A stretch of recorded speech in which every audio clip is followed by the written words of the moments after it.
So what is the point of an art gallery? I haven't made this video in a while. Okay, so you're an artist and you've been reliably selling things at, markets and fairs and so on for, like, let's say $400 a pop. And you come to us and I say, I reckon I can sell that for $1,000 a pop. And you're like, oh, that's good, hang on. So then I say, so we take 40% commission here.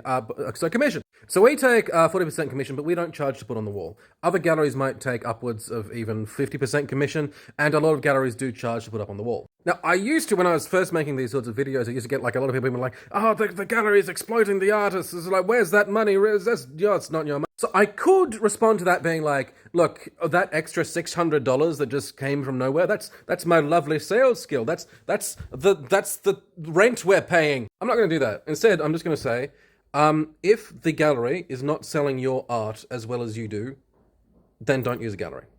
Like, that's it. Like, that's kind of it. It seems overly simplistic, but that's it. If you can sell your art better than we can, you should do that. Like, if we are not actually providing you any service, then don't use a gallery. No. All these artists, they are gaining more from being here than not. So I say I can sell it for $1,000. You've been selling it for 400. You're like, oh, cool. Okay, so 40%. So I get 600 then? Exactly. Not only is your cut hopefully more than you would be getting, you also don't have to do the selling. We've already got the platform. You don't need to go down to the market and try and do it yourself. So we effectively function as like an agent and advertiser all in one. The same way that an actor or performer's agent will help them out. We know how to sell things, presumably better than you do. We know people to sell things to, hopefully better than you do. Again, if we don't, then, which means you can spend your time doing something else. And yeah, I absolutely reckon that some of our artists could probably sell their stuff perhaps as good as we could, but they'd have to spend a bunch of time doing that. And they could be, I don't know, reading a book. Now, another really important bit is that we have all the data on when to increase prices. If you've been working with the same gallery for like 10 years,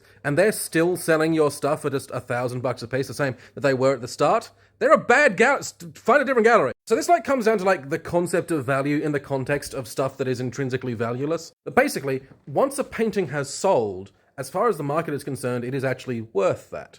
So basically, a gallery should, every time they sell one or two of your works, they should be putting the price up on your work. This you should too, as well, privately. You should never be selling more than 3 things for the same price. Oh, your commission price is $150. Put it up.